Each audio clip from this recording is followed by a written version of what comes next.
Hello po. Good morning po sa ating lahat. Ayan, batiin nga po natin yung mga katabi natin ng good morning. Ayan, medyo konti pa po tayo, pero may mga parating pa po, no? Ayan, so gusto ko lamang po mag-share, no? Alam ko po, simula dati, or sa mga nag-Sunday school, alam na nila yung verse na to, which is yung Proverbs. Trust in the Lord with all your heart and lean not on your own understanding. Amen. So, truly nga po no, sa buhay natin no, as a Christian, natututo na po tayo ng mas magtiwala, no, mas ibigay no, yung tiwala, yung desisyon natin kay Lord. And minsan po sa buhay natin, no, nakakagawa tayo, or dati, I believe, no, ang dami muna nating plans, like A, B, C, up to Z, no, sarili nating plano, sarili nating desisyon, what if hindi to magtagumpay, then meron kang another plano na nagagawin. Pero truly, no, na habang lumalalim po tayo sa relationship natin kay Lord, di ba, hindi na, kahit small or big, no, malaki mang desisyon yan or maliit, truly po, no, na yung trust natin, no, is na kay Lord na. No, na alam natin sa kahit anong path, no, sa kahit anong tatahakin nating desisyon, alam natin na guided na tayo ni Lord. And His desires truly, no, is our desire. And lagi ko nga pong sinasabi sa GE namin yung all things work together for good for those who believe in Him. Diba? Hindi lang all things work together. May kasunod po yun. For those who believe in Him, in Jesus Christ.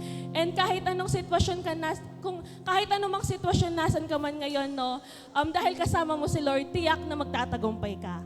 Amen? Sige, tayo pong lahat ay tumayo at magpuri sa Kanya.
Ang pag-ibig mo, Jesus, na iyong binigay sa akin.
pag-ibig mo. Walang ibang nagmahal sa akin ang katulad mo. Salamat, salamat, O Jesus, sa pag-ibig mo. Ako'y magsasaya sa piling mo. Salamat, salamat, O Jesus, sa pag-ibig mo.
sayaw-sayaw nyo.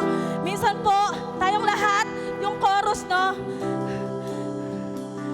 Ako ay sasayaw sa'yo. Nais ko mong makita yung mga galaw nyo. Huwag nyo po munang alalahanin yung katabi nyo. Huwag nyo po munang alalahanin yung pawis nyo. Mamaya po pupunasan natin yung mga yan. Tayo pong lahat ay umawit. Ako ay sasayaw. 1, 2, 1, 2, 3. Ako ay sasayaw sa'yo. Sasambahin ang ngalan mo. Kahit pinipigilan, di papayag na tatahimik lang. Laging magbababad sa'yo sa piling mo Panginoon. Kahit di na mawisan, okay lang. Makapiling ka lang. Hallelujah! Napakasarap umawi sa'yo, Panginoon. Sumayaw sa'yo. Hallelujah! Ano lamang po ang aming pupurihin, dadakilain. Hallelujah!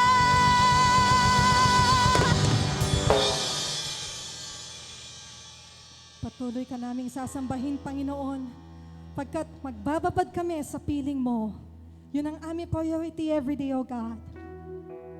That you, your presence, is what we need. Your presence, O God, is what we want. Salamat, salamat, Panginoon, sa inyong banal na dugo, sa patuloy niyong pagmamahal sa amin. Even though we are frail, even though we are fragile, even though na madumi kami, Panginoon, tinanggap niyo po kami sa inyong kahawian. Napakabanal ng ating Panginoon. Oh, Jesus. Oh, Jesus. Napakadakila ng iyong pag-ibig. And we choose to trust in you. Kahit anong pinagdadaanan namin, ikaw ang aming pagtitiwalaan pagkat ika'y tapat. Ika'y tapat sa bawat segundo na aming buhay.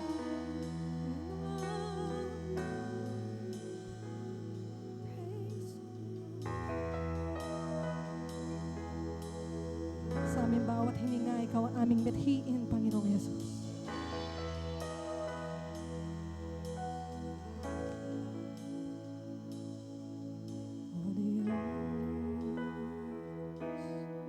Ikaw ang tunay na dakila sa mundo. Ikaw ang hanap nagmahal ng tulad ko. Ginawa mong lahat, pag-ibig mo ay tapat at wagas.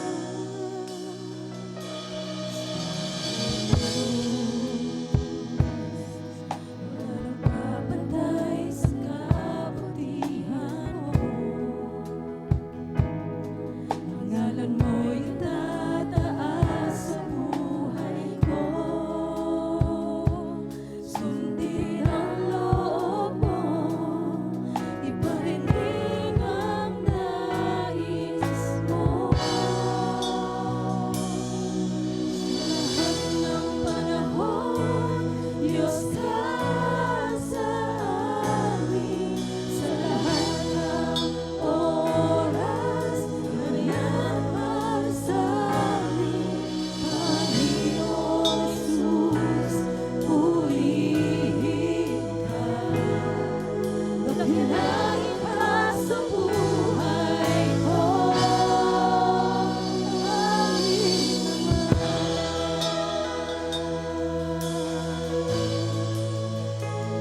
Hallelujah, Lord God.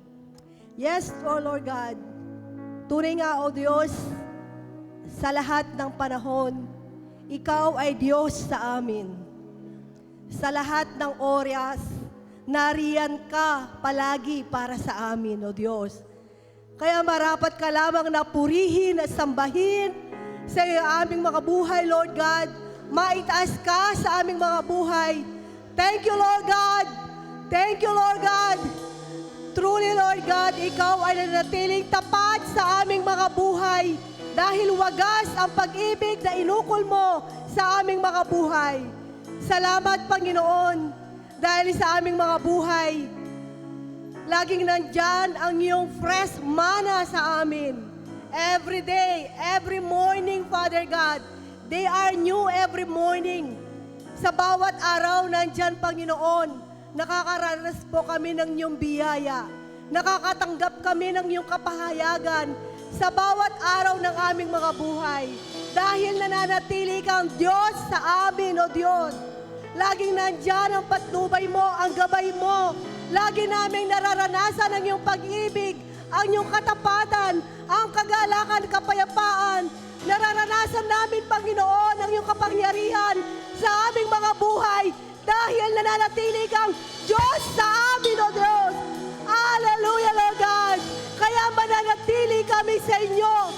Mapapanaligan po namin ang iyong mga pangako, yung mga salita sa aming mga buhay dahil nananatili kang Diyos sa amin, O Lord God. Salamat po.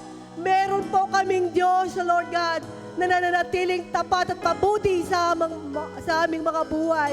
Kaya mananatili kami sa inyo na magbabad sa inyong presensya, magbabad sa inyong mga salita dahil kayo ang tunay na buhay namin, O Diyos. We thank you, Lord God, in the mighty name of Jesus. Amen and amen.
Ayan, good morning po. Magandang umaga po sa ating lahat. Ayan, ngiti-ngiti lang po tayo mga kapatid, no? Napakaganda ng umaga, punong-puno ng pagpapala. Ayan, i-announce po muna natin ang ating press on. Ayan, yung youth activity po natin. So, kailan po ito? March 3, 2024. Ito po ay after service, 11:30 a.m. to 3 p.m. Free lunch daw po. Ayan, mga youth, isang magandang balita. Free lunch po tayo. Kaya magstay kayo dito, huwag kayong mag-alala, hindi kayo magugutom. Meron po tayong free lunch. Kaya lahat ng youth, inaanyayahan natin na maiwan sa March 3 after the service. Ayan. I-mark na natin sa ating calendar. Huwag nating kalimutan, no? Baka mamaya sumabay kayo sa amin. Mga youth, maiiwan po sa March 3 at meron kayong free lunch. Ayan. Ating pong alalahanin, no, sa tuwing tayo ay dadako sa ating pagkakaloob sa gawain ng ating Panginoon, alalahanin po natin ang mga ginawa niya sa ating mga buhay. Ayan, sige, alalahanin po natin, no? Mula pa noon hanggang ngayon, ano ang ginawa ng Diyos sa buhay mo? Ano ngayon ang mga nararanasan mo dahil lalo mo siyang nakikilala? Gaano kanya kamahal? Gaano siya katapat sa iyo? Isa siyang tatay, isa siyang kaibigan na kailanman hindi nagbabago. Ang pangako niya ay laging totoo. Yan, hindi nagfe-fail ang ating Panginoon. Kaya ito ay sobrang sapat na upang sa ating pagkakaloob, mawala ang takot, mawala ang pag-aalala, hindi nababase kung anong hawak nating resources, kundi nababase ito sa laki ng ating pananampalataya sa ating Diyos. Ayan, no? So ngayon po tayo ay sama-sama na magpasalamat sa araw na ito. Tunay nga na napakabuti ng ating Diyos. Panginoon, tunay na hindi namin masukat kung gaano kalaki, kalalim, kalawak ang inyong pag-ibig. Hindi namin lubos na maisip kung gaano kakabuting Ama sa amin. Hindi po namin masukat kung gaano kakalaki, Panginoon, ang inyong pag-ibig, ang inyong pagmamahal, ang inyong pagkalinga sa inyong mga anak. Tunay nga sa inyo, Panginoon, lagi kaming may pag-asa. Laging gumigising kami sa umaga ng punong-puno ng kasiyahan, Panginoon, sa aming mga puso. Paggising namin, punong-puno, Panginoon, ng aming kagalakan, ng aming kapayapaan, pagkat may Diyos kami na labis na nagmamahal sa amin. Ano man ang tinatangkilik namin ngayon, ano man ang resources namin ngayon, hindi po kami dyan titingin, bagkus titingin kami sa lalim ng inyong pag-ibig sa amin. Sa umagang ito, Panginoon, kami ng aking mga kapatid ay magkakaloob sa gawain mo, O Diyos, hindi dahil kailangan ito, kung hindi ito, Panginoon, ay pagkilala, pasasalamat ng mga ginawa mo na sa aming mga buhay. Ito, Panginoon, ay pagkilala na meron kaming Diyos na hindi kami iiwan kailanman.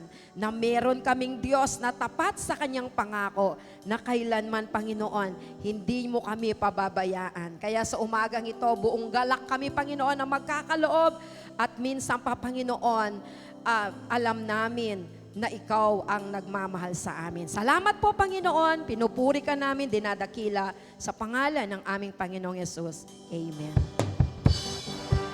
Sige po, habang tayo ay masayang nagkakaloob para sa Panginoon, tayo pong lahat ay tumayo. Atin pong awitan siya. Kagalakan ko, O Diyos, ay ikaw. Sa presensya mo'y kalakasan ko'y umaapaw. Kahit na may problema, ay kaya-kaya ko. Kahit na may pagsubok, ako ay sasamba. Magpupuri sa'yo. Ayan, good morning po muli sa ating lahat.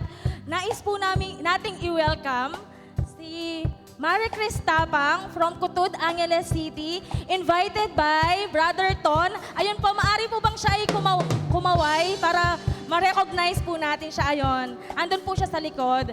Welcome, Sis Marie Chris, at alam namin na hindi ito ang una at huli.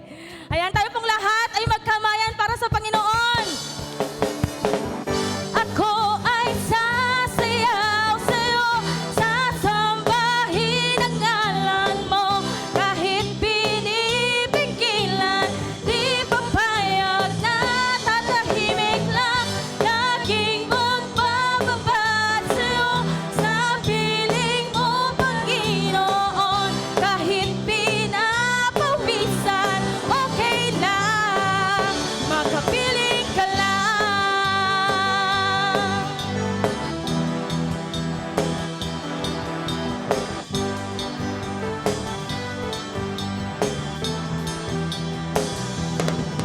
Kagalakan ko, O Diyos, presensya mo. Sa presensya mo'y kalakasan ko'y umaapaw. Kahit na may problema, kahit na may problema, ay kayang-kaya ko.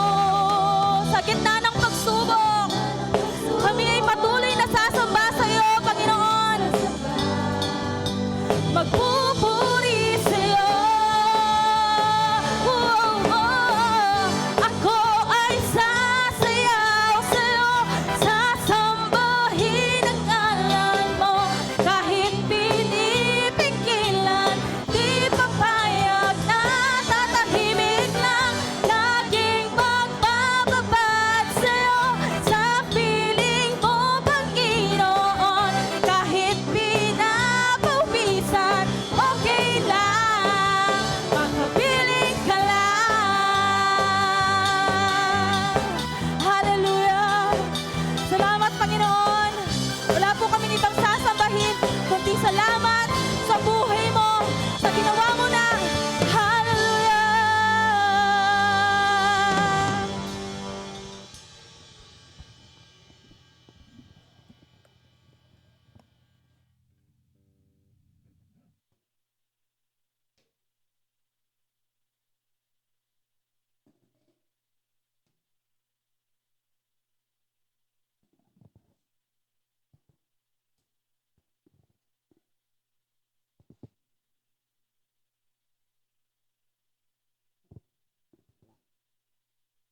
Magandang umaga po sa ating lahat.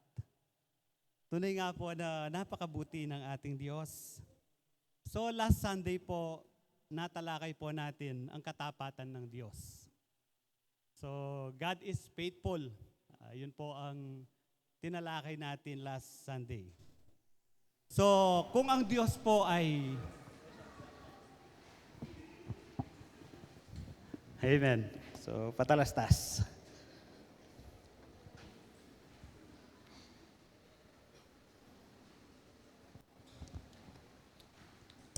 Amen. So last Sunday po,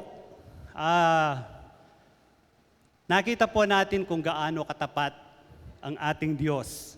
Sabi nga po, who is like unto thee, O Lord? Sino nga ba ang pwedeng makatulad ng Diyos? So wala po. Nag-iisa lamang siya. So kung ang Diyos po ay tapat, nakasisiguro po tayo na ang lahat ng sasabihin ng Diyos, ito po ay makatotohanan at ito ay ating mapagkakatiwalaan.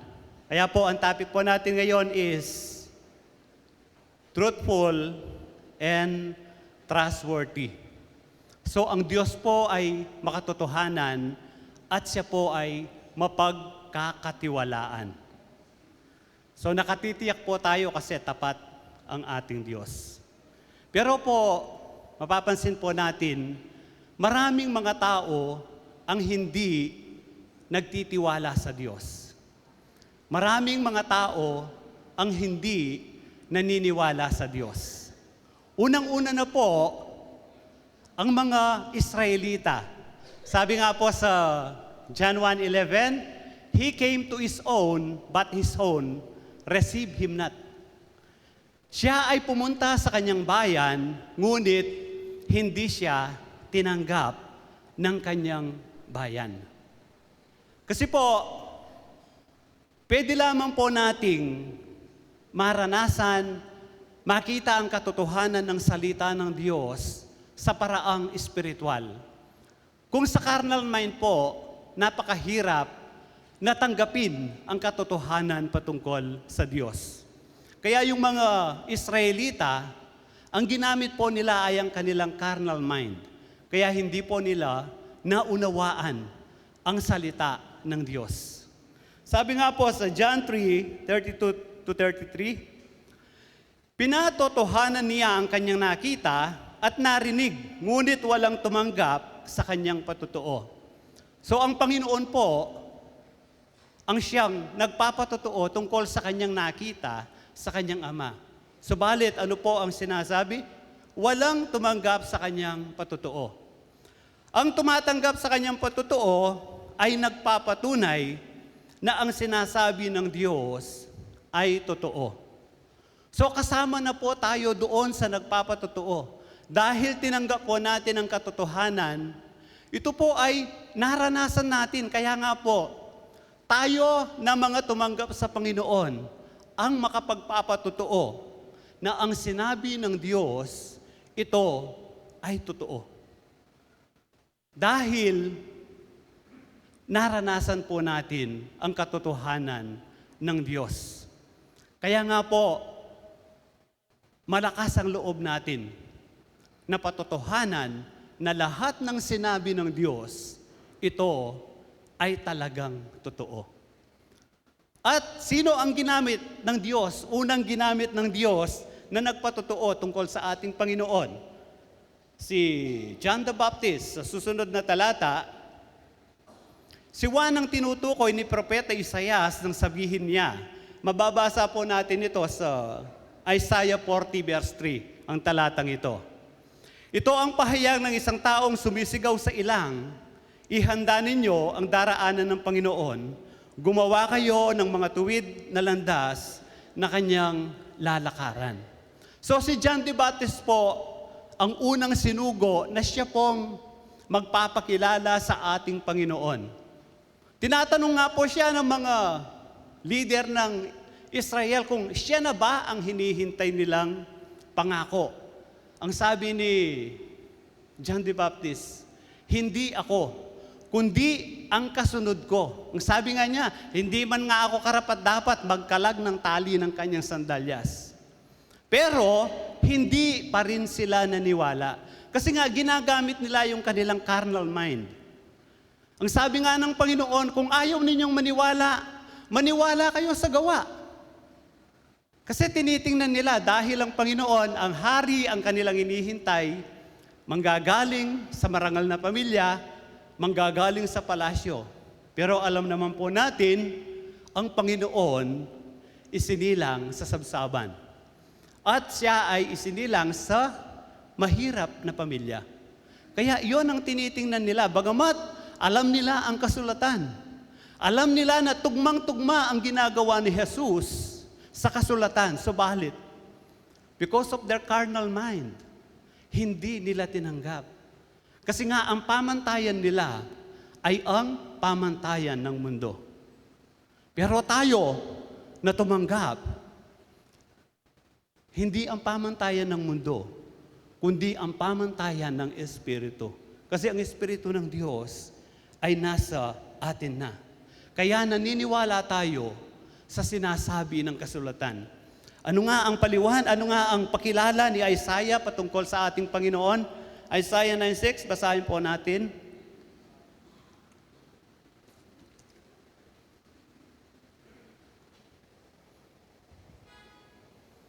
Oh, 1 John 5:20 muna po pala. Ang sabi po sa 1 John 5:20, at nalalaman nating naparito na ang anak ng Diyos at binigyan tayo ng pangunawa upang makilala natin ang tunay na Diyos at tayo'y nasa tunay na Diyos sa kanyang anak na si Jesucristo. Siya ang tunay na Diyos at buhay na walang hanggan. So ano pong sinasabi dito? Binigyan tayo ng pangunawa. Anong klaseng pangunawa ang ibinigay sa atin ng Diyos? Spiritually minded. Spiritual mind ang ibinigay sa atin ng Diyos kung kaya't tayo ay naniniwala na ang ating Panginoong Yesus, siya ang ipinangako, siya ang tunay na anak ng Diyos. Kasi naniwala tayo at tayo ay nabigyan ng spiritual mind. So ito ay pinatutuhanan ni Isaiah sa Isaiah 9:6 kung gaano katotoo ang sinasabi ng salita ng Diyos. Sapagkat isinilang ang isang sanggol na lalaki para sa atin. Ibinigay sa kanya ang pamamahala at siya ay tatawaging kahangahangang tagapayo, makapangyarihang Diyos, walang hanggang Ama, prinsipe ng kapayapaan. Sino ba ang tinutukoy ni Isaiah sa talatang ito? Hindi ba ang Panginoon? Maliwanag. Sa 1 John 5:20, at sa Isaiah 9:6, maliwanag na ang salita ng Diyos ay makatotohanan.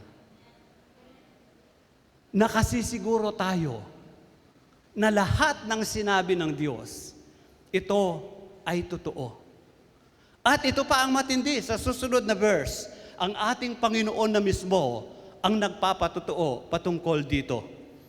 Luke chapter 24 verse 44, pagkatapos ay sinabi niya sa kanila, ito ang tinutukoy ko nang sabihin ko sa inyo noong kasama-sama pa ninyo ako. Dapat matupad ang lahat ng nasusulat sa akin sa kautusan ni Moses, sa lahat ng mga propeta, at sa aklat ng mga awit.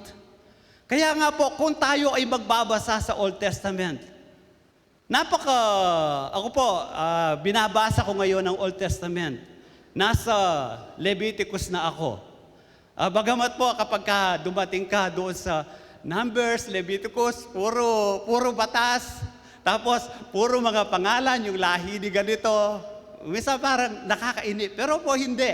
Ako nag-e-enjoy po ako kapag binabasa ko yung Old Testament. Kasi napapatunayan na tamang lahat ang sinasabi ng New Testament. Kaya nga po, wag po tayong mag-alala na wag po tayong mainip na basahin ang Old Testament. So, makikita po natin kung gaano kabuti ang Diyos, kung gaano katotoo ang sinabi ng salita ng Diyos. Na wag lamang pong maririnig natin, kundi tayo mismo, maranasan po natin habang binabasa natin ang Old Testament. Mapapa-amaze ka kung gaano kabuti ang Diyos. So kung titingnan po natin, lahat ng nasulat patungkol sa Kanya, sa Old Testament, sa kautusan ni Moses, sa lahat, aklat ng propeta at lahat ng mga awit, ito ay tinupad lahat ng ating Panginoon.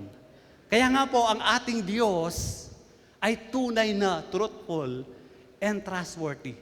Walang ibang makatotohanan at mapagkakatiwalaan maliban sa ating Panginoon. Kahit ang mga pinakamamahal nating pamilya, kahit sino pa na nagmamahal sa iyo, hindi siya magiging tunay na makatotohanan at trustworthy katulad ng ating Panginoon.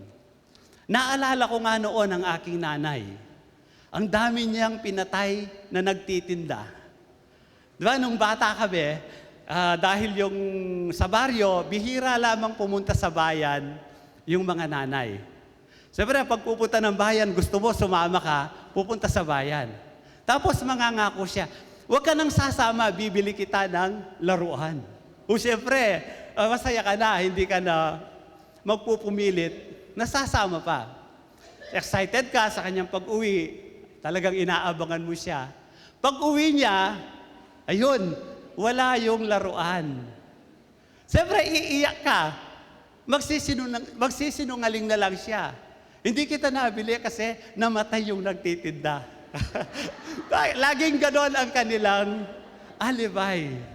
So, namatay. Ang Diyos hindi ganon.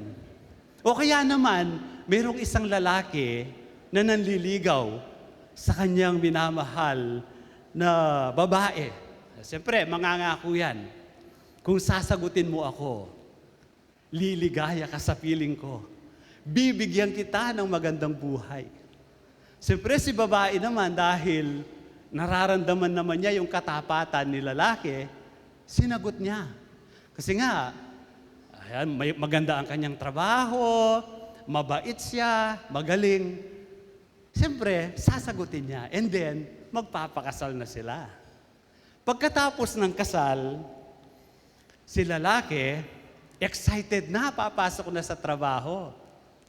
So, habang papasok, siyempre, inspired na inspired. Patalon-talon, pasipol-sipol, habang papasok sa trabaho. Nang bigla siyang natapilok at nadapa. Siya namang pagdating ng pison, wala na. wala na yung pangako.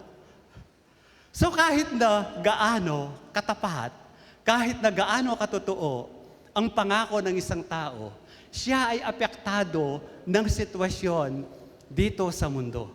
Maganda ang kanyang pangako, totoo ang kanyang pangako, na aksidente naman. So hindi na niya nagawa ang kanyang pangako. Subalit ang Diyos, kapag siya ay nangako, kailanman hindi siya mapapako. Ang pangako ng Diyos ay tiyak. Ito ay mangyayari kahit na anong mangyari. Sigurado ito ay mangyayari. In Numbers 23:19, basahin po natin.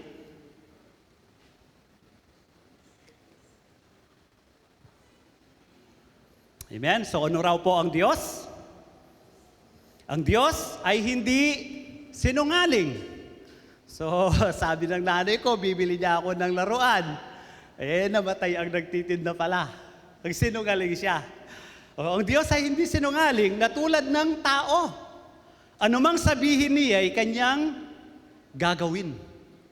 Kung mangako man siya, ito'y kanyang tutuparin.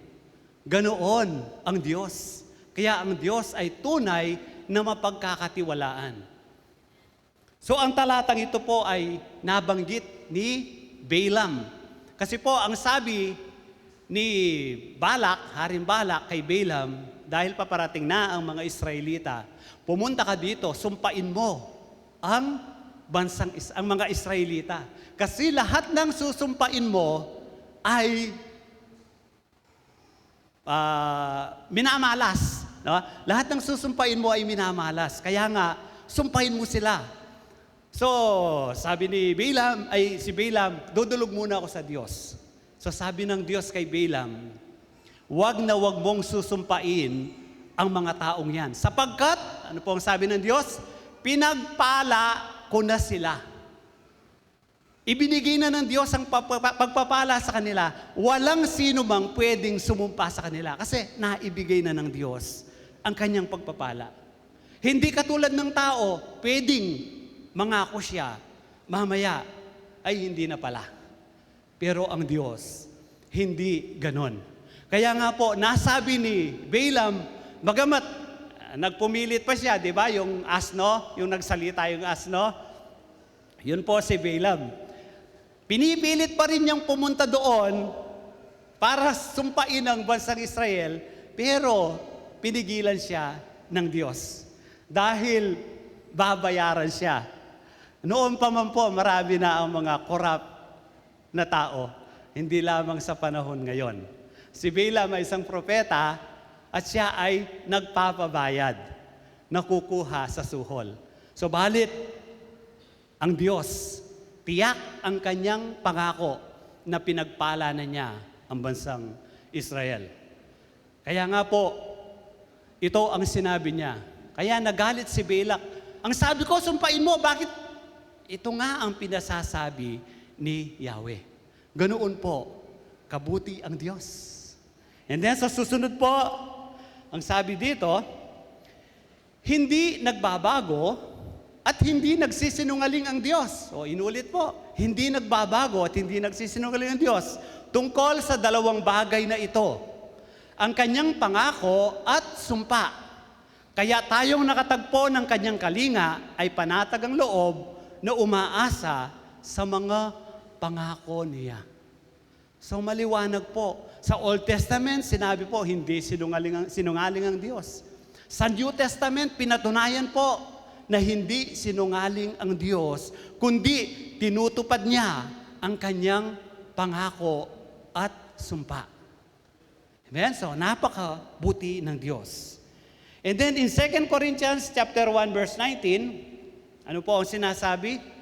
Ang anak ng Diyos na si Jesucristo na ipinangaral namin ni Silvano at Timoteo ay hindi oo at hindi. Ano po siya? Lagi siyang oo. Ang Diyos, laging oo.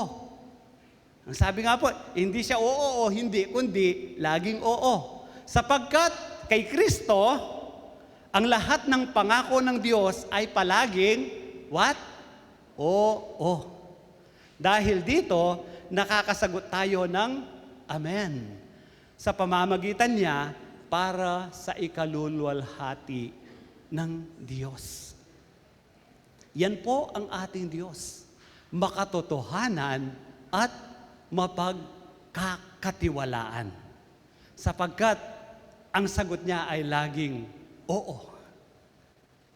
Amen? Susunod na verse. Huwag kayong magmukhang pera. Kaya nga po ito ang sabi niya kasi tapat ang Diyos. Na huwag tayong magmukhang pera. At masiyahan na kayo sa anumang nasa inyo sapagkat sinabi ng Diyos, hindi kita iiwan ni pababayaan man. Ito po ang pangako ng Diyos sa atin. At alam po natin, God is truthful and trustworthy. Kaya wag po tayong mag-alala, wag po tayong magmukhang pera na bagamat kailangan po natin ang pera, pero wag naman po tayong magmukhang pera. So ibig sabihin parang pera na lang ang mahalaga sa iyo. Kasi kung ang Panginoon ang siyang pinakamahalaga sa iyo, mararanasan mo ang pangako niya, hindi kita iiwan ni pababayaan man. So napakaganda po ng mga pangako ng Diyos. Subalit ang masakit, marami pa rin mga tao ang patuloy na nagmamatigas sa Diyos. Marami ang mga nagtatampo sa Diyos. Bakit? Bakit mo kinuha ang aking pinakamamahal? Bakit nangyari ito sa akin? Nagpipray naman ako. Palaging bakit? Yung iba nga, hindi lang nagtatampo, nagagalit pa sa Diyos. Yung iba, minumura ang Diyos at itinatakwil ang Diyos. Siguro sa susunod na talata, makakarelate tayo dito. Sa Judges chapter 6 verse 12, basahin po natin.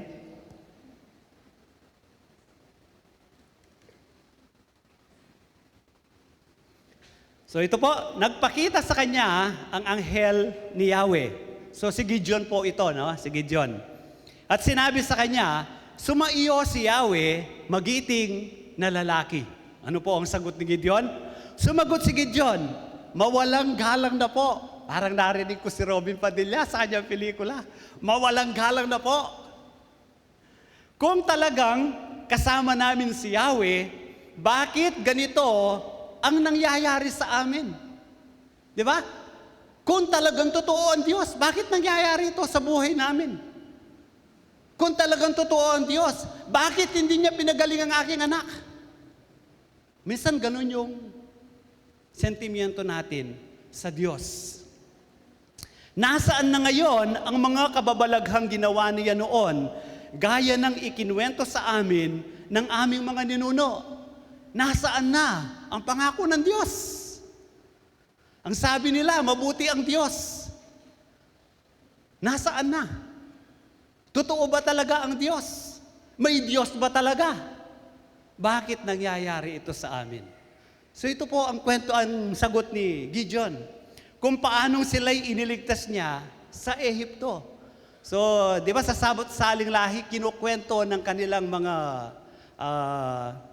nauna sa kanila yung nangyari sa kanila sa bansang Israel. Kaya alam ni Gideon. Kasi sabi ng Diyos, ikwento nyo sa inyong mga anak. Kaya nga, nagtanong siya, bakit?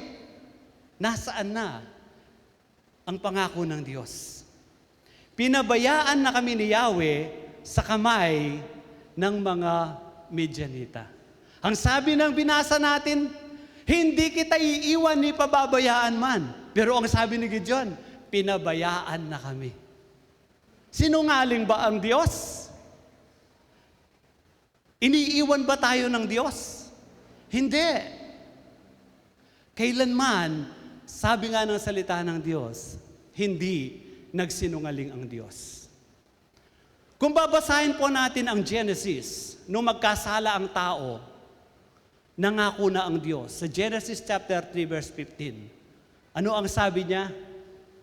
Ang binhi ng babae ang dudurog sa ulo ng ahas. Kailan na natupad yon? More than 2,000 years ago, nangyari yon nang isilang ang ating Panginoon. Ilang libong taon ang lumipas. Ito ay nangyari. Ayon sa nabasa natin kanina sa Luke chapter 24, tinupad lahat ng Diyos sa pamamagitan ng ating Panginoon ang lahat ng kanyang pangako. Nung mangako si Abraham sa Diyos, ang sabi niya, Abraham, iano mo yung paningin mo, tingnan mo lahat yan sa paligid mo, sabi niya. Ang lahat ng nakikita mong yan, ibibigay ko sa iyo.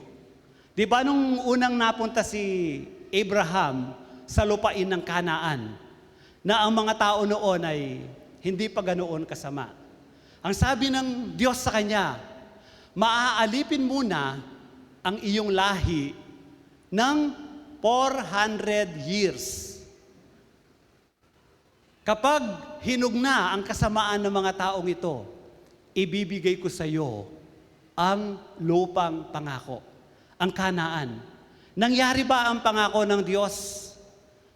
Pagkaraan ng 430 years na nanirahan ang mga Israelita sa Ehipto, tinupad ng Diyos ang kanyang pangako na ibigay sa mga Israelita ang lupang pangako, ang lugar ng Kanaan.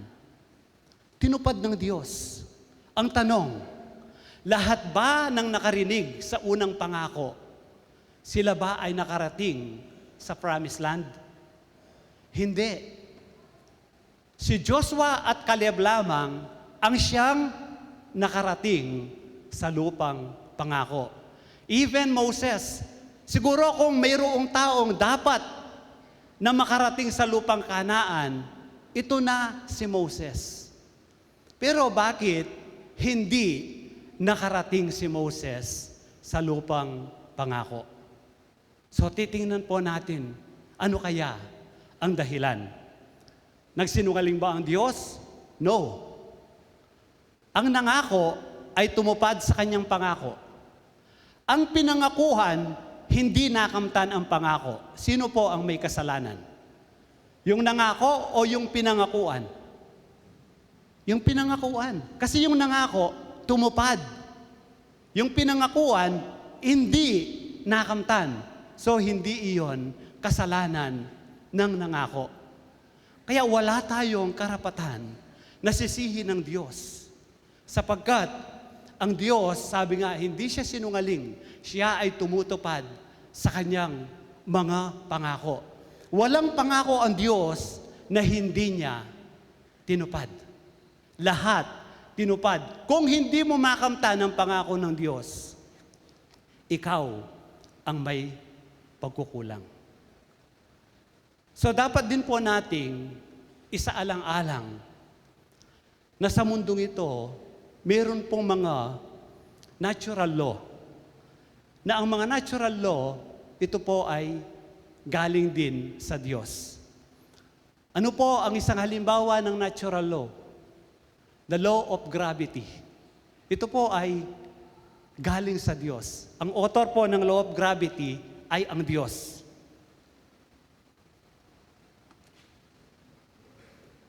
Dahil po may law of gravity, kung ikaw ay nagtatrabaho sa taas ng building at wala kang safety gear, hindi ka nakabelt. Kapag ka ikaw ay nadulas, magdidesisyon ba ang Diyos? Ay, itong taong ito, born again to. Mabuti to, hindi ko siya ihuhulog. Ito, masama ito, ihuhulog ko. Magdidesisyon ba ng gano'n ng Diyos? Hindi na. Kasi may batas ng gravity. Kapag ka ikaw ay nadulas, pinakamabuti ka mang tao sa buong mundo, tiyak, ikaw ay mahuhulog kung wala kang belt. Hindi na kailangan magdesisyon pa ang Diyos. Hindi mo kailangan sisihin ng Diyos. Nanalangin naman ako na kaninang umaga. Bakit hinayaan ng Diyos na ako'y mahulog? Kasi nga may law of gravity eh. Hindi ka safety. Kaya hindi masisisi ang Diyos sa ganong bagay.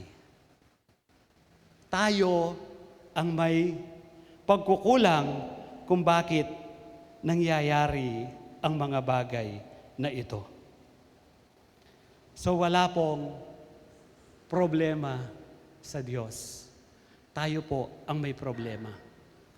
Kaya igalang din po natin ang batas ng kalikasan. Halimbawa naman, ikaw ay magpapakasal at ang schedule mo sa panahon ng tag-ulan. Magpapakasal ka, garden wedding, panahon ng tag-ulan. Tapos, nanalangin ka, Lord, sana po sa oras ng kasal ko, hindi uulan. Sa panahon ng kasal mo, may bagyo. Tapos, dahil may bagyo, umulan ng napakalakas. Nabasa ka ngayon. Nabura ang kilay mo. Tapos, nagre-reklamo ka sa Diyos. Lord, nanalangin naman ako. Bakit umulan? O yan tuloy, nabura yung kilay ko. Samantalang yung mga magsasaka, nasa kanilang kubo, tuwang-tuwa. Yay, umulan. Ikaw, nangingit-ngit. Kasalanan ba ng Diyos yon? Nagpakasal ka sa tag-ulan tapos garden wedding. Kung hindi mo maiiwasan, gusto mo ng garden wedding? Sa panahon ng tag-araw. O kung hindi mo maiiwasan, doon ka sa EMT. Kahit signal number 4, sigurado. Amen. So, patalastas po. Kahit signal number 4, nakasisiguro ka, hindi mabubura ang kilay mo. Kasi hindi ka mababasa doon. So kaya po, wag po nating lahat isisi sa Diyos sapagkat hindi sinungaling ang Diyos. Kailangan din po nating igalang ang batas ng kalikasan. Marami po ang napapahamak, marami po ang nagrereklamo sa Diyos. Hindi po yon kasalanan ng Diyos. So kung may batas po ng kalikasan, napakahalaga po na bagamat wala na po tayo sa ilalim ng batas, pero meron pong napakahalagang batas na dapat po nating malaman. Ito po ay universal law para po sa lahat ng tao. Ano po ang klaseng batas na ito? Sa Galatians 6, 7, 8, basahin po natin.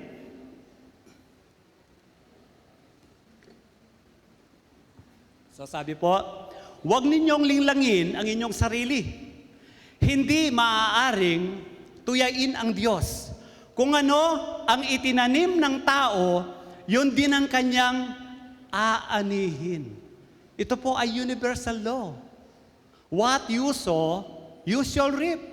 Kung ano ang itinanim mo, yun ang iyong aanihin. Kung ikaw nagtatrabaho sa ibabaw ng building, nagtanim ka ng kapabayaan, pwede kang mapahamak. Pero kung ikaw ay nagtanim ng pag-iingat, kahit na madulas ka, nakabelt ka, lalambi-lambitin ka lang, hindi ka mahuhulog. Yun po ang what you sow, you shall reap.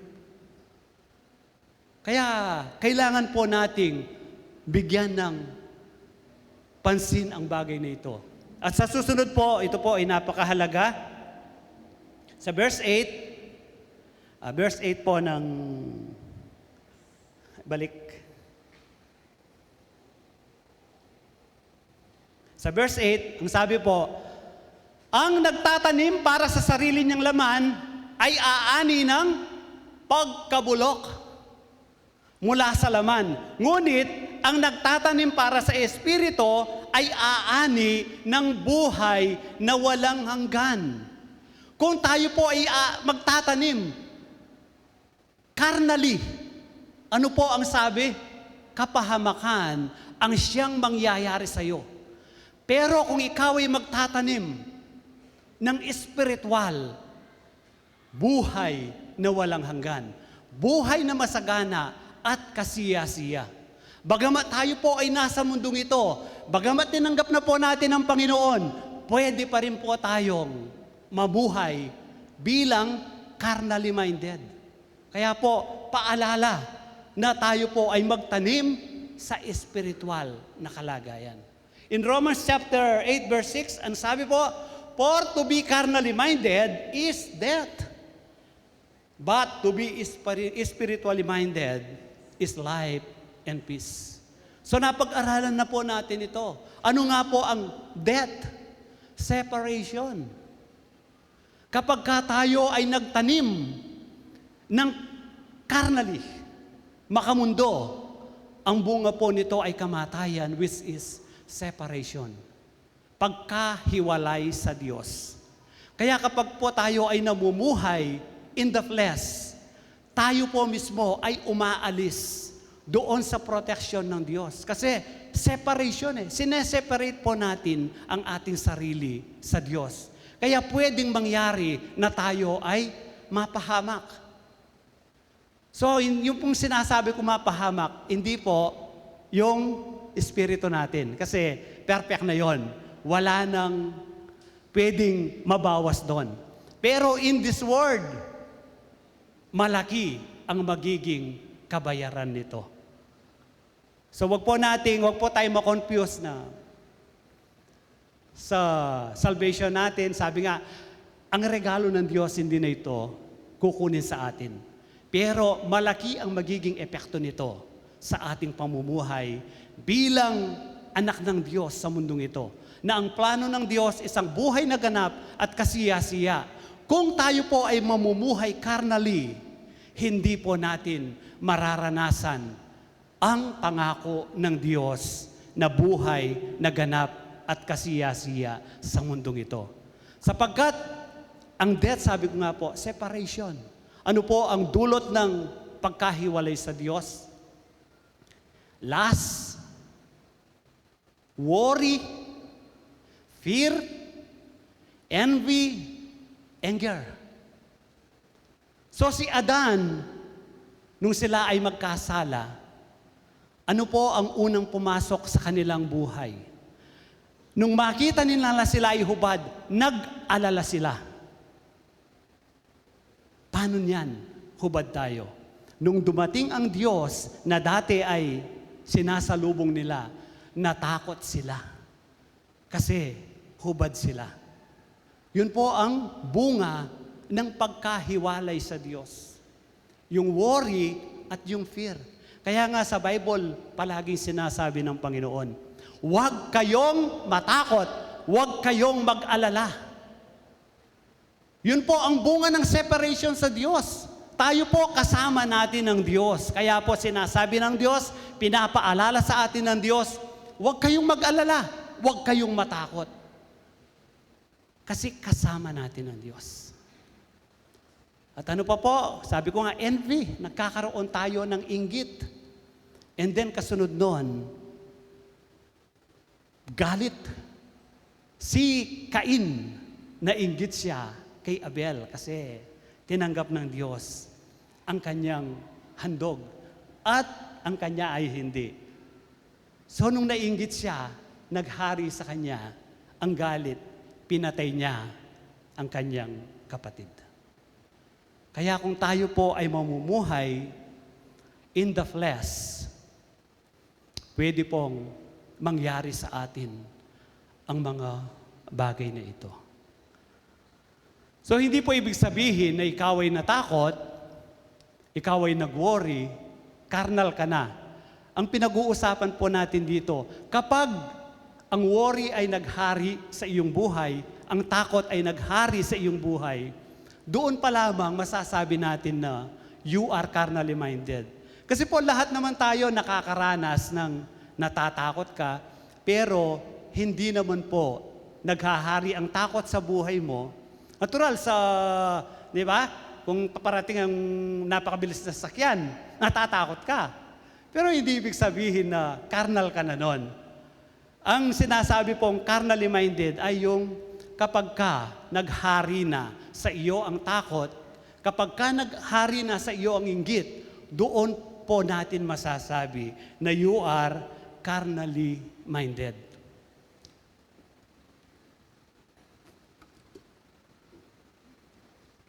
At ang sabi mo, but spiritually minded is life and peace. Di po ba? Kahit na napakagulo ng mundo, kahit na anong dumating na sakuna dito sa mundo, if you are spiritually minded, panatag ka, buhay na buhay, hindi ka natatakot. Kasi alam mo, ang nangako sa iyo ay totoo. Alam mo na ang nangako sa iyo, ito ay mapagkakatiwalaan. Kaya nga po, pilitin natin o sikapin natin na tayo po ay mamuhay bilang spiritually minded. Huwag po nating bigyan ng pagkakataon na tayo ay talunin ng ating carnal mind. So ang salita ng Diyos, lagi itong nagre-remind sa atin upang sa ganon, makapamuhay tayo bilang mga taong espiritual. So nabanggit ko nga po kanina si Moses, bakit hindi nakarating sa Promised Land? Bakit si Joshua at si Caleb ay nakarating sa Promised Land? Ano nga ba ang dahilan? So alam po natin, ang sabi ng Diyos kay Moses, noong ang mga Israelita ay patuloy na nagko-complain, ang sabi ng mga tao, dinala ba kami dito ni Yahweh para patayin sa uhaw? Wala na bang mapaglilibingan sa Ehipto, kaya niya kami dinala dito? Yun lagi ang sinasabi ng mga Israelita. So, sumangguni si Moses sa Diyos. Ang sabi ng Diyos, isama mo ang mga leader at pumunta kayo doon sa bato at kausapin mo ang bato. Ding ang bato. Sana ganun lang eh. Kaya lang, iba ang ginawa ni Moses. Dahil pinagharian siya ng galit, ano po ang ginawa ni Moses? Pinalo niya ang bato ng 2 beses. At ang bato, bumukal ang napakasaganang tubig, nakainom lahat sila, pati ang mga hayop. Pero nagalit ang Diyos kay Moses at kay Aaron. Ang sabi ng Diyos sa kanila, kulang ang inyong pananalig sa akin. Hindi ninyo naipakita ang aking kabanalan sa mga tao. Kaya, hindi kayo makakapasok sa lupang pangako. Dahil lamang po sa isang pagkakamali ni Moses, hindi siya nakapasok sa lupang pangako. Siguro isipin natin, napakahigpit naman ng Diyos kay Moses. Yun lang, hindi na niya pinapasok si Moses. Alam niyo po, hindi lang yun. Napakalaki ng naging epekto nito sa buhay ng maraming tao. Hanggang sa ngayon, alam niyo po, yung ginawa ni Moses, ito po ay nagdulot ng negatibong epekto sa buhay ng marami. Bakit po? Kasi si Moses po ang representative ng Diyos. Kung ano ang ipinakikita ni Moses, yon ang image na inilalarawan sa Diyos. Sa ginawa ni Moses, ano ang larawan na nakita ng mga tao sa Diyos? Ang Diyos ay mabagsik. Ang Diyos kailangan pilitin. Para siyang matigas na bata, paluin mo muna bago sumunod. Yun ang image na ipinakita ni Moses. Hanggang sa ngayon, ganoon ang image na nakikita sa Diyos. Na ang Diyos namamarusa. Na ang Diyos galit sa tao. Wherein ang sabi ng Diyos, kausapin mo. Di ba? Kausapin mo. Alam ng Diyos kung gaano katigas ang ulo ng mga tao. Pero ang nais ipakita ng Diyos sa mga tao na siya ay mabait, na siya ay madaling kausap. hindi yung marahas. Kasi ang pinakita ni Moses, marahas. So ang image ng Diyos, marahas. Sinasabi nga sa mga talata, ang Diyos hindi madaling magalit. Ang Diyos mapagpatawad. Tapos, yun ang ipinakita ni Moses. Kaya po, yun ang, hanggang ngayon, yun ang natanim sa isip ng mga tao, na mahirap lumapit sa Diyos. Mahirap pagkatiwalaan ng Diyos. Paano ka magtitiwala sa isang Diyos na napakabagsik? Kailangan paluin ka muna bago ka magbago. Hindi, ang nais ng Diyos. Susunod ang tao sa Kanya dahil mabait siya. Hindi susunod ang tao dahil mabagsik siya. Yun ang nais iparating ng Diyos na ginawa ni Moses. Kaya nga po ang sabi niya, kausapin mo. Kaya maraming mga tao ayaw lumapit sa Diyos. Bakit? Natatakot sa Diyos. Nagpaparusa ang Diyos. Wherein, ang sabi niya, kausapin mo lang. Ano man ang pagkakasala ng tao, ang kailangan lamang, kausapin ang Diyos. Sapagkat ang Diyos ay mabait. Yun po ang dahilan. Bakit hindi sila nakarating sa Promised Land? At si Caleb at si Joshua, bakit po sila nakarating ng Promised Land? Oras na po, kaya parang mag-i-extend data ako ng konti. So si Caleb at si Joshua, nakarating ng Promised Land. Kasi po, di ba, nung pinatiktik ang lugar, 12 silang pumunta sa lugar na kung saan nakita nila yung napakagandang mga tanim at nakita rin nila ang mga higante. So ang sabi ng 10, hindi natin sila kaya. Kasi malalaki sila. Mga higante sila. Talaga pong, doon po sa una nilang hari na napatay si Og, ang sabi po ng nabasa ko, yung kanyang ataol, ang haba ay 4 meters. 4 meters times 3.2, halos 13 feet ang haba ng kanyang ataol. Yung lapad, 2 meters. 6 feet. Isipin niyo po yung ataol, 13 feet by 6 feet. Gaano kalaki ang nakalulan doon. Kaya nga po, talaga pong totoo yung sinasabi nila na para lamang tayong mga tipaklong sa kanila.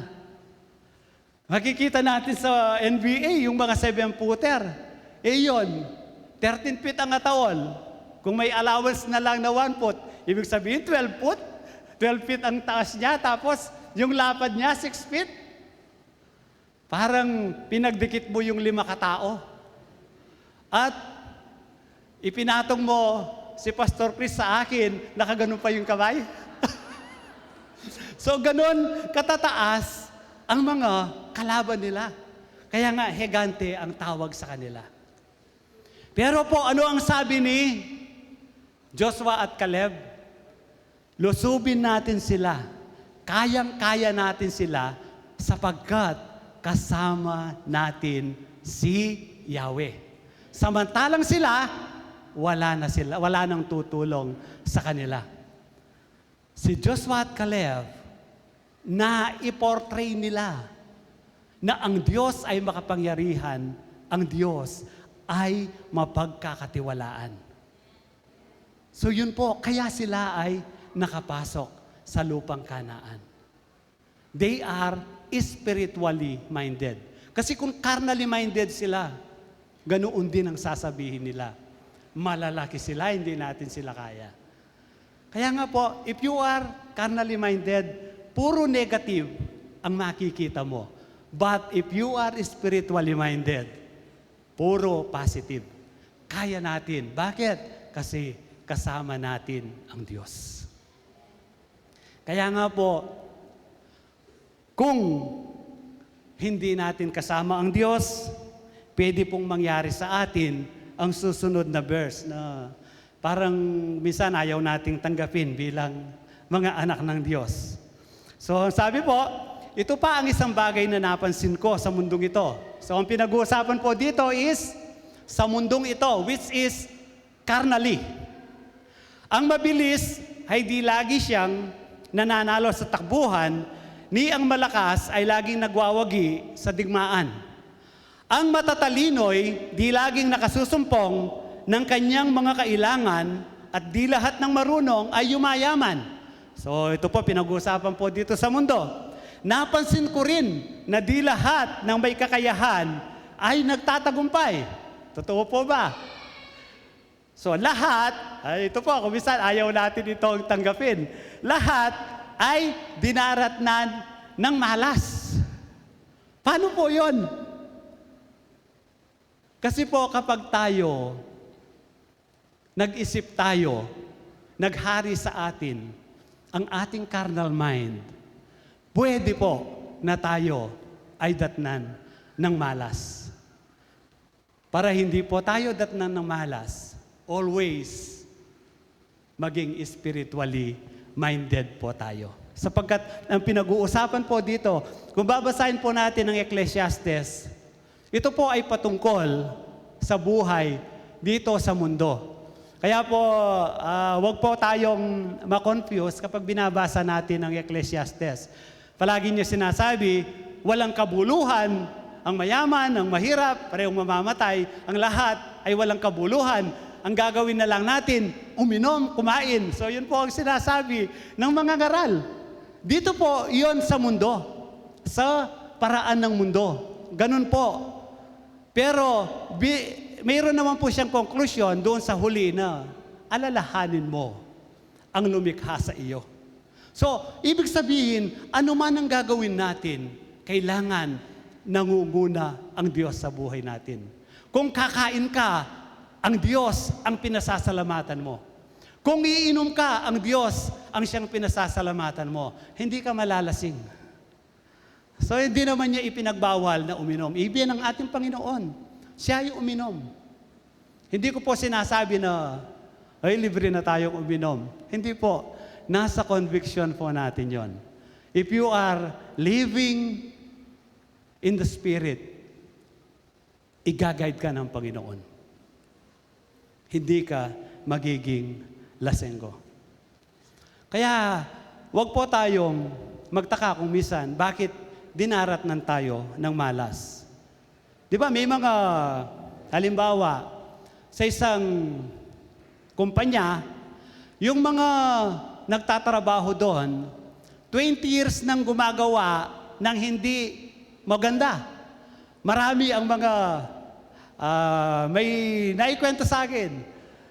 Mula nung simula, sila ay gumagawa na ng hindi tama. Pero siya, minsan lang siyang gumawa, siya pa ang nahuli. Yung kasama niya, mula nagtrabaho doon, gumagawa na ng hindi tama. Tapos, minsan niya mo ginawa, yapang berakap. Kasi nga, naging carnal yung mind. Pero if you are spiritually minded, walang dahilan para ikaw ay makaranas ng malas. So hindi ko po sinasabi na kapag gumawa ka ng mali, mamalasin ka. May tendency. May pagkakataon na mamalasin ka.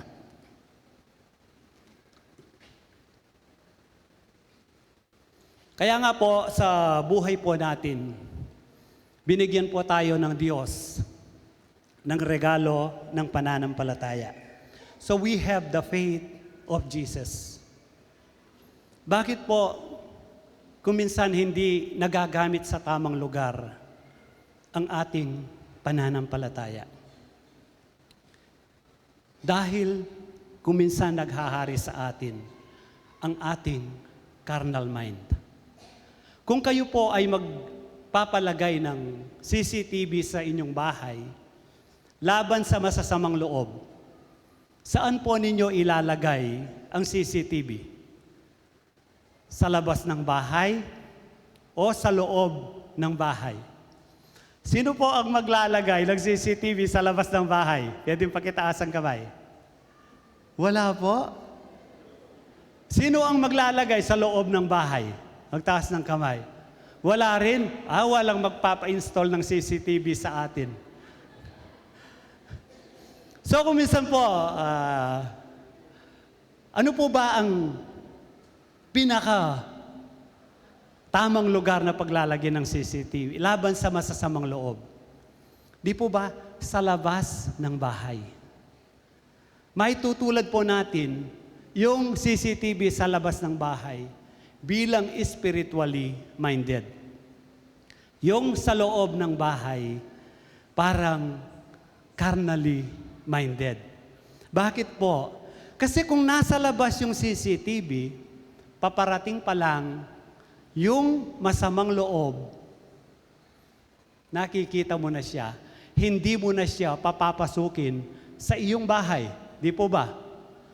At hindi siya bilang mga anak ng Diyos, hindi makakapasok ang masama sa buhay po natin kung tayo ay spiritually minded. Kasi paparating pa lang siya, nakikita na natin siya. Pero kung carnally minded ka, nakapasok na siya. Doon mo pa lang palalabasin. Dito po, alam ko na lahat po tayo ay bagsak dito. Di ba sabi natin, kuminsan, by faith, I am healed. Di po ba? By faith, I am healed. Kung ginamit po natin sa tamang lugar ang ating pananampalataya, dapat po sana, by faith, hindi ako magkakasakit. Kasi nakikita mo kaya lang, wala naman sigurong tao na all, sa lahat ng kanyang buhay, siya ay spiritually minded. Sino ba sa atin ang hindi nakakaranas ng pinagharian ng takot? Sino ba sa atin ang hindi pinagharian ng worry? Kumisan, kiniklaim natin ang pangako ng Diyos, pero sa loob-loob natin, at the back of our mind, nagwo-worry tayo. Kaya kung gagamitin po natin sa tama ang pananampalataya, talaga pong paparating pa lang siya, hindi na natin siya papapasukin. Kaya sabi ko nga po, walang makakapasa. Isa lamang ang nakapasa, ang ating Panginoon. Hebrew chapter 12 verse 2. Ituon natin ang ating paningin kay Jesus, sa Kanya nakasalalay ang ating pananampalataya, mula sa simula hanggang katapusan. Dahil sa kagalakan naghihintay sa Kanya, hindi niya inalintana ang kahihiyan ng pagkamatay sa krus. At siya ngayon ay nakaupo sa kanan ng trono ng Diyos. Ano po ang ibig sabihin? Ituon. Itingin natin. Di ba, meron tayong sinasabi, halimbawa, yung anak mo na magaling, lawen me, ikoya mo. Ibig sabihin, gayahin mo ang kapatid mo. Ituon natin ang ating paningin.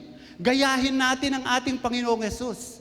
Sapagkat ang ating Panginoong Yesus, kailanman hindi siya pinagharian ng takot. Kailanman hindi siya pinagharian ng worry. Kailanman hindi siya naging carnally minded. He is always spiritually minded. Kasi nakatuon ang kanyang paningin kung ano ang sinasabi ng Ama. Kaya walang failure sa ating Panginoon. Hindi siya kailanman nabigo. Hindi siya kailanman lumiko doon sa sinasabi ng kanyang Ama. Kaya nga po, tiniis niya. Mayroon siyang kapangyarihan, di ba, nung tagain ni Pedro ang tenga nung dumadakip sa Panginoon, binawalan niya. Kayang-kaya gawin ng Panginoon na ipagtanggol ang kanyang sarili. Pero bakit hindi niya ginawa? Kasi kapag ginawa niya yon, magiging carnally minded siya. Hindi iyon ang layunin ng Diyos sa kanyang buhay. Kaya sa buhay po natin, ituon natin. Gayahin natin. Alam ko po, marami tayong failure, pero gayahin natin upang sa ganon, maiwasan natin na ang pananampalataya po natin ay magamit doon sa hindi tamang lugar. So, kumbaga, tayo po, kung ang pananampalataya po natin, nakikita nating parating. If we are spiritually minded, nakikita mo na parating ang anumang hindi maganda, magagawa mong ikat na yon. So, hindi na siya makakapasok sa iyo. Kaya kailangan po na tayo ay laging spiritually minded. At sabi ko nga po, wala namang nakapasa. So, wag po nating i-condemn ang ating sarili. Wag nating sisihin ang sarili natin.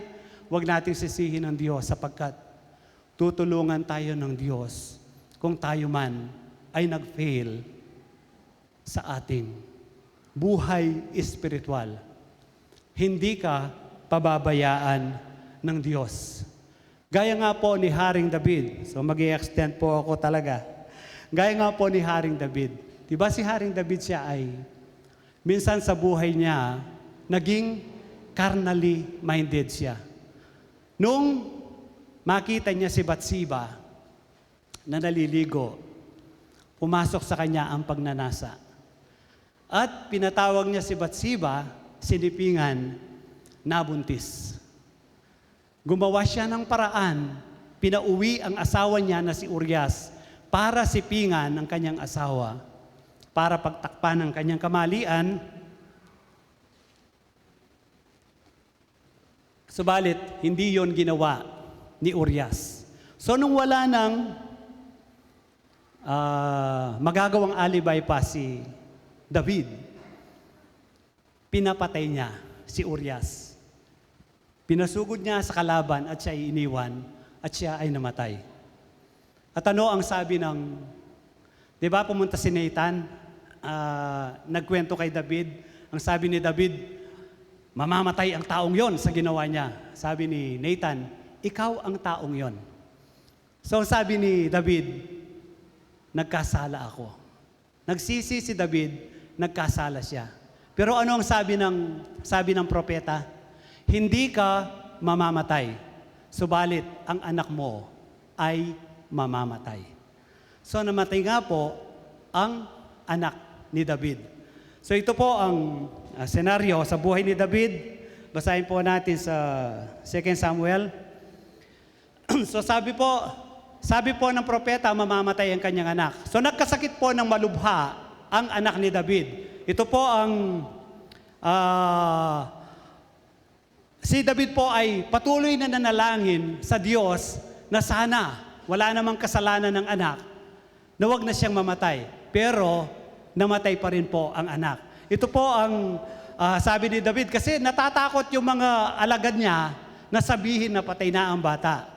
So ito po, sa verse 20, pagkarinig nito, bumangon si David, naligo at nagbihis, pumasok siya sa bahay ni Yahweh, nagpatira pa at nanalangin.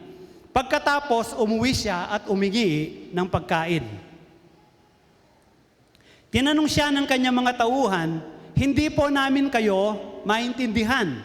Noong buhay pa ang bata, nag-aayuno kayo at tumatangis dahil sa kanya. Ngayong patay na, bumangon kayo at kumain. Sumagot si David, noong buhay pa ang bata, ako'y nag-aayuno at tumangis sa pag-asa kong kahahabagan ako ni Yahweh at pagagalingin ang aking anak. Ngayong patay na siya, bakit ako mag-aayuno?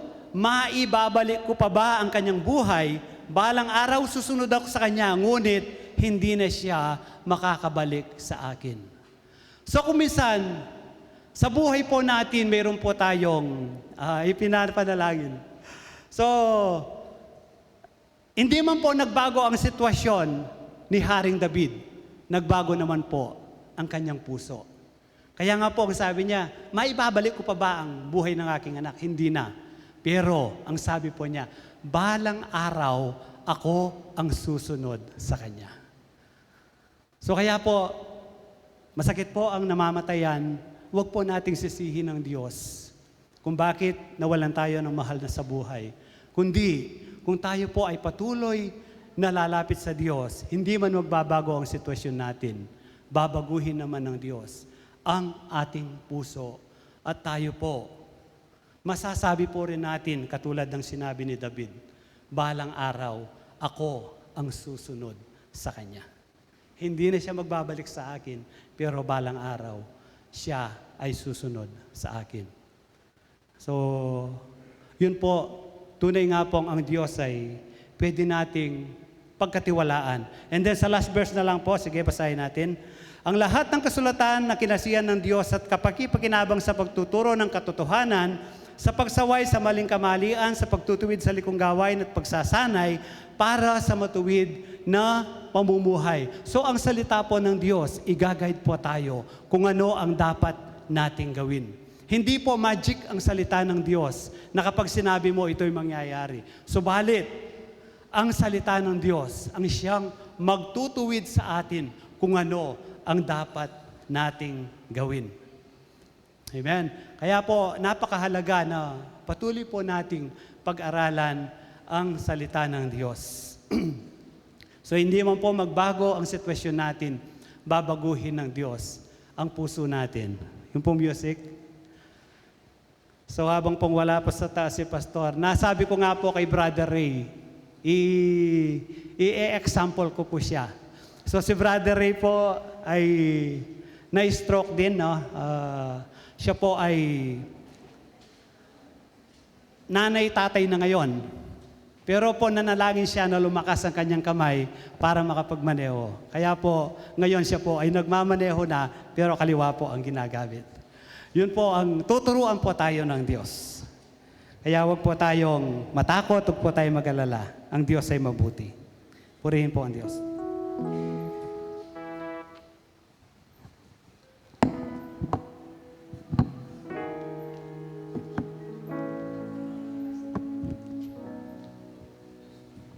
Okay, sa baba na lang po si Pastor. Basahin ko lang yung verse na kanyang pinaprepare. Kay Joshua 1:5, walang makakatalo sa iyo habang ikaw ay nabubuhay. Sasamahan kita gaya ng pagsama ko kay Moses. Hindi kita iiwan o kaya'y pababayaan.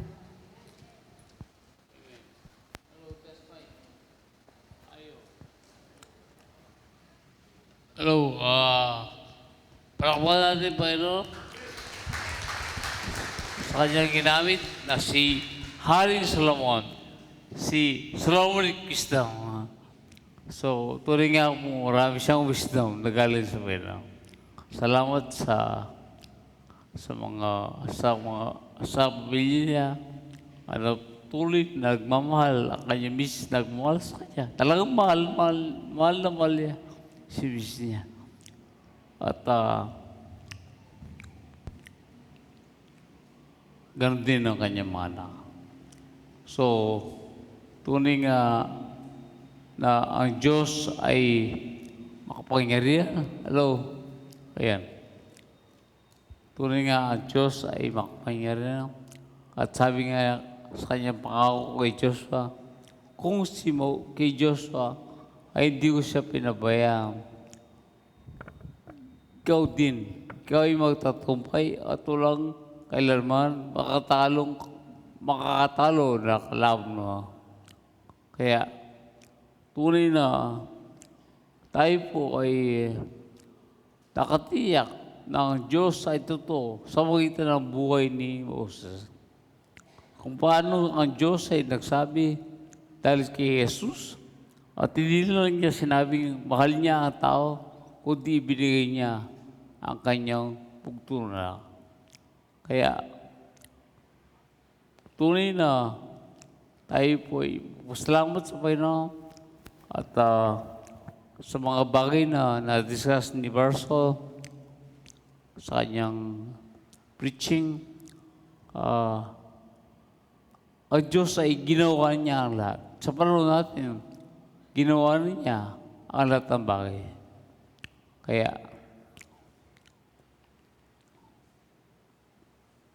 Kaya po,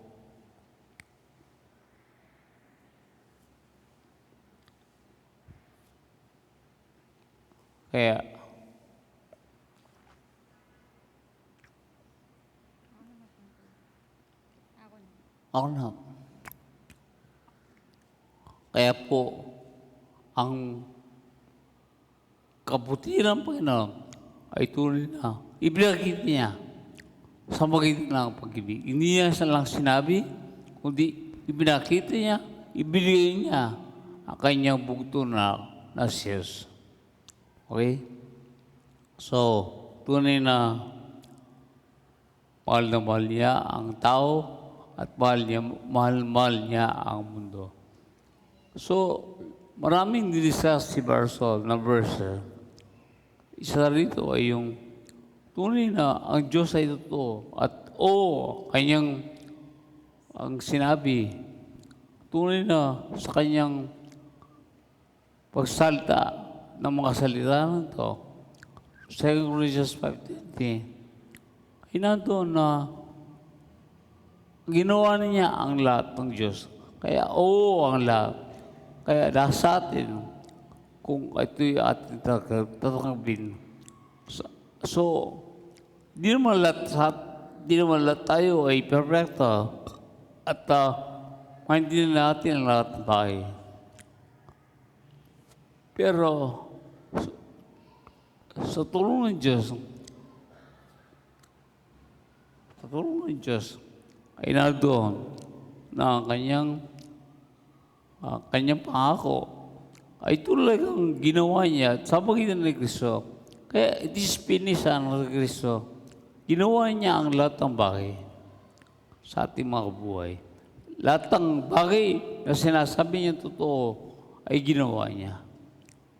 So, okay? So, nasa tao. Kaya tayo po ay sama-sama na tulong-tulong na makilala ng lubusan ang ating Panginoon Jesus.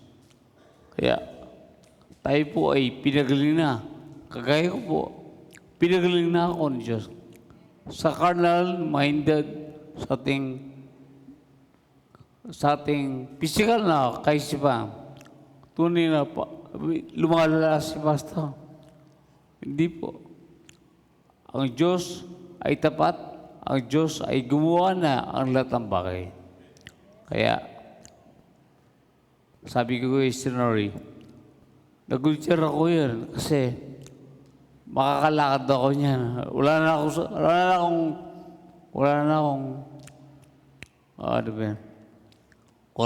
sakit. Wala na akong stroke. Kundi, walang imposible sa Panginoon. So, lahat ng bagay ay posible. Kaya, huwag tayong maging carnal-minded. Kaya, maging spiritual-minded tayo, which is life and peace. Romans 8:6. At ang spiritual-minded ay yung hindi natin iniisip ang positive lang, kundi iniisip natin kapag carnal-minded, spiritual-minded, ay ang Panginoon gana siya kabuti. Kaya, kapag tayo po ay patuloy na bumubuhay, nakapokus sa Panginoon, tunay na siya po ay tapat sa lahat ng bagay sa buhay natin. No? At si Jesus, ang siyang dahilan kung bakit tayo spiritual-minded. Si Jesus ang dahilan kung bakit tayo spiritual-minded.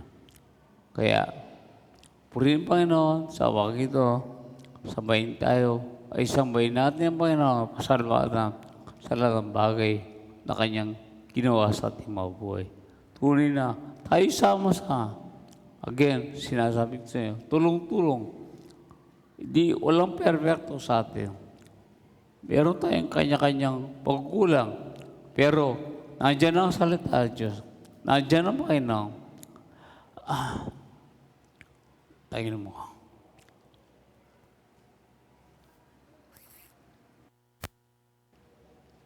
Nandiyan ang Panginoon at ating mga buhay at nandiyan kayo masala at nandiyan ang mga lingkod ng Diyos na ginagamit.